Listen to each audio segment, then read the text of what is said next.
Hi students, இன்னைக்கு நாம பார்க்க போற topic reduction of metal oxides க்கு கீழ வர smelting.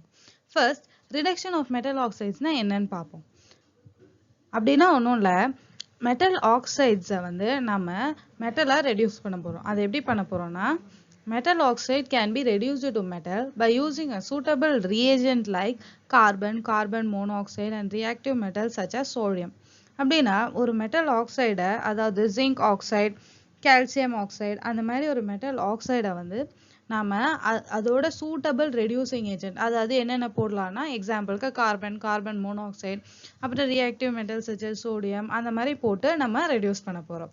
இந்த மாதிரி choice of reducing agent, அதாவது reducing agent எப்படி choose பண்ணுவாங்க அப்படின்னு பார்த்தீங்கன்னா, அது வந்து nature of metal பேஸ் பண்ணி இந்த reducing agent choose பண்ணுவாங்க. ஸ்மெல்டிங்னா என்னன்னு பார்ப்போம். First, இந்த மெத்தட்ல என்ன சொல்றாங்கன்னா, the flux and reducing agents such as carbon, carbon monoxide or aluminum is added to the concentration ore and the mixture is melted by heating in a smelting furnace. அதாவது ஃப்ளக்ஸையும் reducing agent என்னென்னு சொல்றாங்க, carbon, carbon monoxide or aluminium. அதை வந்து concentrated ஓரோட add பண்ணிக்கிறாங்க. அந்த மிக்சரை வந்து நல்லா melt பண்றாங்க ஸ்மெல்டிங் ஃபர்னாஸ்ல. இந்த ஈக்குவேஷனை பாருங்க, எக்ஸாம்பிளுக்கு கொடுத்துருக்காங்க. Fe2O3 இது வந்து அயனோட ore, haematite plus carbon monoxide. Carbon monoxide வந்து ரெடியூசிங் ஏஜென்ட். நமக்கு என்ன கிடைக்குதுன்னு பாருங்க, iron plus carbon dioxide நமக்கு கிடைக்குது. ஓகேவா, இதை வந்து பேலன்ஸ் பண்ணுவோம். இங்க வந்து எத்தனை இருக்கு, அயன் 2 இருக்கு. ஸோ நம்ம இங்க 2 போட்டுப்போம். நெக்ஸ்ட் நம்ம வந்து ஆக்சிஜனை பேலன்ஸ் பண்ணணும். இங்க எத்தனை ஆக்சிஜன்ஸ் இருக்கு, 3 + 1 4 இருக்கு. ஸோ ஆனால் இங்க வந்து என்ன இருக்கு, 2 தான் இருக்கு. ஸோ இங்க 2 போட்டுட்டா கார்பனும் நம்ம 2 போட்டோம், ஆக்சிஜன் மறுபடியும் என்ன ஆயிடும், 5 ஆயிடும், ஆட் ஆக்சிஜன்ஸ் ஆயிடும். ஸோ நம்மளால 2 போட முடியாது. 2க்கு அடுத்து என்ன இருக்கு, 3. நெக்ஸ்ட் 3 போட்டு பார்ப்போம். அப்போ 3 போட்டா இங்க 6 ஆயிடும், இங்க 3 போட்டா இங்கேயும் 6 ஆயிடும். ஸோ ஈக்குவேஷன் பேலன்ஸ் ஆயிடுச்சு.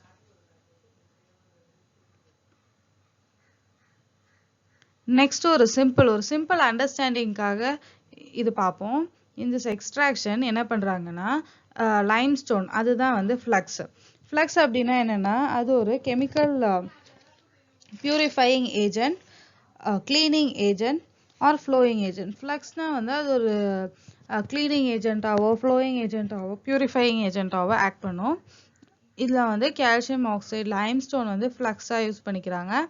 அப்புறம் அது கம்பைன்ஸ் வித் சிலிக்கா. சிலிக்கா வந்து கேங், அது வந்து impurity, unwanted substance. limestone combines with silica to form calcium silicate. calcium silicate தான் வந்து நமக்கு slag, CaSiO3. slagனா என்னன்னா, நமக்கு அது வந்து பை ப்ராடக்ட். இப்போ நம்ம மெட்டலை செப்பரேட் பண்ணும்போது கிடைக்கிற பை ப்ராடக்ட், அதாவது remaining product, left over product after a desired metal has been separated, அதுதான் வந்து slag. இது வந்து ஒரு சிம்பிள் அண்டர்ஸ்டாண்டிங்காக தான். நெக்ஸ்ட் வந்து நம்ம extraction of copper from copper பைரேட்ல வந்து டீடைல்டா இந்த ப்ராசஸ் எப்படி நடக்கும்னு பார்க்கலாம். இது வந்து ஜஸ்ட் சிம்பிள் ப்ராசஸ் தான், ஈஸியா அண்டர்ஸ்டாண்ட் பண்ணிக்கலாம். இந்த மெத்தட் மூலமா extraction of copper from copper pyrite எப்படி பண்றதுன்றத நம்ம பார்ப்போம். இந்த ஈக்குவேஷனை பாருங்க, இதான் வந்து காப்பரோட ஓர், காப்பர் பைரைட். அது வந்து ஆக்சிஜனோட ரியாக்ட் ஆகும்போது நமக்கு ferrous sulphide and copper sulphide and SO2 sulphur dioxide gas கிடைக்குது. தென் இந்த லைனை பாருங்க, the sulphides, copper sulphide and ferrous sulphide are mutually soluble and form copper matte. Copper matte அப்படின்னா molten mixture of copper sulphide and ferrous sulphide தான் வந்து copper மேட்னு சொல்றாங்க. இப்போ இது ரெண்டும் மோல்டன் ஃபார்ம்ல இருக்கு, ஆனால் நமக்கு காப்பர் தான் வேணும், ஃபெரஸ் வந்து நமக்கு தேவையில்லை. ஸோ ஃபெரஸ் சல்ஃபைடை வந்து நம்ம எலிமினேட் பண்ணணும். அதை எப்படி எலிமினேட் பண்ண போறோம்னா, இந்த ஈக்குவேஷனை பாருங்க, ஃபெரஸ் சல்ஃபைடை வந்து நம்ம ஆக்சிஜனோட ரியாக்ட் ஆகும்போது அது வந்து ஃபெரஸ் ஆக்சைடாகவும் சல்ஃபர் டை ஆக்சைடாகவும் ஆயிடுது. ஸோ இந்த ஃபெரஸ் ஆக்சைடு, இந்த லைனை பாருங்க, இந்த மேலே உள்ள line, the ferrous oxide formed due to melting combines with silica. இந்த ஃபெரஸ் ஆக்சைடு வந்து சிலிக்காவோட கம்பைன் ஆகி நமக்கு வந்து ஃபெரஸ் சிலிகேட் ஸ்லாக் கிடைக்குது. ஸோ இந்த ஈக்குவேஷனை பாருங்க, உங்களுக்கு புரியும். ஃபெரஸ் ஆக்சைடு பிளஸ் மேலே உள்ள லைன்ல சொல்லியிருக்கிறது தான் வந்து கீழே ஈக்குவேஷன் ஃபார்ம்ல நமக்கு கொடுத்துருக்காங்க. ஸோ ஃபெரஸ் ஆக்சைடு அது வந்து ஃப்ளக்ஸ்னா என்ன நான் முன்னாடியே சொன்னேன். தென் சல்ஃபர் டை ஆக்சைடு, சிலிக்கா, கேக்னாலும் என்னென்னு நமக்கு முன்னாடியே தெரியும். தென் இட் ஃபார்ம்ஸ் ஸ்லாக்னாலும் நான் முன்னாடியே என்னன்னு சொல்லியிருக்கேன். இது வந்து ஃபெரஸ் சிலிகேட் தான் வந்து ஸ்லாக். ஸோ இந்த ஈக்குவேஷன்ஸை பேலன்ஸ் பண்ணுவோம். ஃபர்ஸ்ட் ஈக்குவேஷனை பாருங்க. இங்கே வந்து காப்பர் வந்து 2 மாலிகூல்ஸ் இருக்குது. ஸோ இங்கேயோ 2 போட்டுக்கிறோம். அப்போ வந்து காப்பர் பேலன்ஸ் ஆகிடுது. தென் காப்பர் பேலன்ஸ் பண்ணதுக்கப்புறம் அயன் வந்து இங்கே வந்து 2 இருக்கிறதுனால அயன் வந்து 2 மாலிகூல்ஸ் இருக்குது.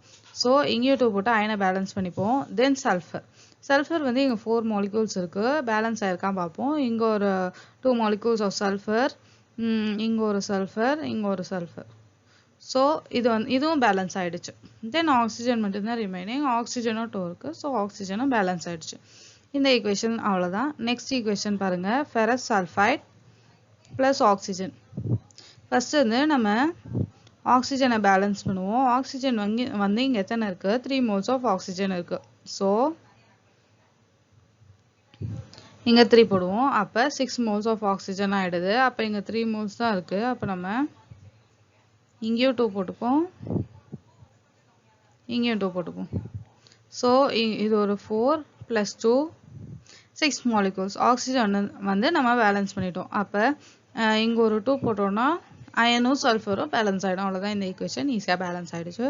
ஸோ இந்த ஈக்குவேஷனில் பேலன்ஸ் பண்ண தேவையில்லை, எல்லாமே பேலன்ஸ் ஆகி தான் இருக்குது. அயன் 1 இருக்குது, SI 1 இருக்கு, ஆக்சிஜன் வந்து 2 + 1 3, இந்த சைடு 3 இருக்கு. அவ்வளோதான். இந்த ஈக்குவேஷன்ஸ் எல்லாம் பேலன்ஸ் பண்ணிட்டோம். ஈக்குவேஷன்ஸ்லாம் வந்து ரைட்டிங் ப்ராக்டிஸ் கொஞ்சம் இருந்ததுன்னா ஈஸியாக நம்ம அண்டர்ஸ்டாண்ட் பண்ணிக்கலாம், ஈஸியாகவும் பேலன்ஸ் பண்ணிடலாம்.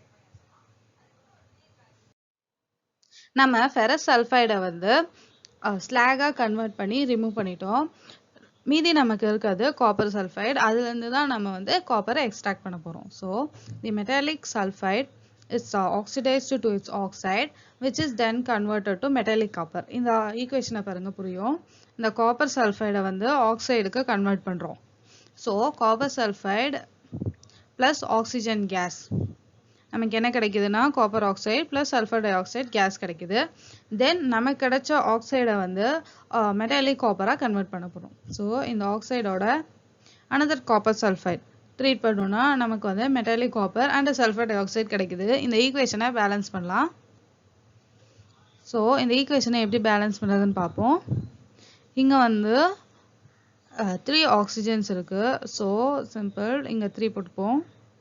அப்போ நமக்கு என்ன ஆகிடுது? 6 ஆக்சிஜன்ஸ் இந்த பக்கம் இருக்குது, ஆனால் இந்த பக்கம் 3 ஆக்சிஜன்ஸ் தான் இருக்குது. ஸோ இங்கே ஒரு 2 போட்டோன்னா 4 ஆக்சிஜன்ஸ், இங்கே ஒரு 2 போட்டோன்னா 6 ஆக்சிஜன் முடிஞ்சது. ஆக்சிஜனை பேலன்ஸ் பண்ணிட்டோம். நெக்ஸ்ட்டு காப்பர் இந்த சைடு எத்தனை இருக்குது? 4 காப்பர் இருக்குது. ஸோ ஆனால் இந்த சைடு 2 காப்பர் தான் இருக்குது. ஸோ இங்கே ஒரு 2 போடுவோம். அப்போ நமக்கு சல்ஃபர் இந்த பக்கம் 2 கிடைக்கும். அப்போ இந்த பக்கம் சல்ஃபர் பாருங்கள் 2 கிடைச்சது. அவ்வளோதான், ஈக்குவேஷன் பேலன்ஸ் ஆகிடுச்சு. நெக்ஸ்ட் ஈக்குவேஷனை பாருங்கள். இங்கே வந்து 4 மாலிகூல்ஸ் ஆஃப் காப்பர் இருக்குது அண்ட் ஆக்சிஜன் இந்த பக்கம் 1 இருக்குது, இந்த பக்கம் 2 இருக்குது. ஸோ இங்கே 2 போடுங்க, ஆக்சிஜன் பேலன்ஸ் ஆகிடும். அப்போ நமக்கு என்ன கிடைக்கும்னா 6 காப்பர் இருக்கும். ஸோ இந்த சைடு 6 போடுங்க. ஸோ காப்பர் பேலன்ஸ் ஆகிடுச்சு. நெக்ஸ்ட்டு சல்ஃபருக்கு வருவோம். இங்கே ஒரு சல்ஃபர் இருக்குது, இங்கே ஒரு சல்ஃபர் இருக்குது, ஆக்சிஜனும் பேலன்ஸ் ஆகிடுது. அவ்வளோதான். ஸோ நெக்ஸ்ட் என்ன பார்க்க போகிறோன்னா, இது வந்து LSனா லிக்விட் சாலிட் ஸ்டேட், தென் Lனா லிக்விட், Gனா கேஷியஸ் ஸ்டேட், தென் இதுவும் LSனா liquid state and solid state. Next இந்த மெட்டாலிக் காப்பரை வந்து நமக்கு லிக்விட் ஃபார்மில் இருக்குது. அது வந்து நம்ம சாலிடிஃபை பண்ணோன்னா அது வந்து ஒரு பிளிஸ்டர்ட் அப்பியரன்ஸில் இருக்கும். அது ஏன்னா due to the evolution of SO2 gas, sulphur dioxide gas evolve ஆகுறதுனால அதுக்கு பிளிஸ்டர்ட் அப்பியரன்ஸ் கிடைக்குது. பிளிஸ்டர்னா ஒன்றும் இல்லை, சின்ன சின்ன ஸ்மால் பபிள்ஸ் இருக்கும் அதில், அவ்வளோதான். இந்த காப்பரை வந்து நம்ம என்ன சொல்கிறோன்னா பிளிஸ்டர்டு காப்பர்னு சொல்கிறோம். இந்த பிக்சர்ஸ் எல்லாம் சும்மா அண்டர்ஸ்டாண்டிங்காக நான் போட்டிருக்கேன். இந்த வீடியோ உங்களுக்கு பிடிச்சிருந்ததுன்னா லைக் பண்ணுங்கள், ஷேர் பண்ணுங்கள், சப்ஸ்கிரைப் பண்ணுங்கள்.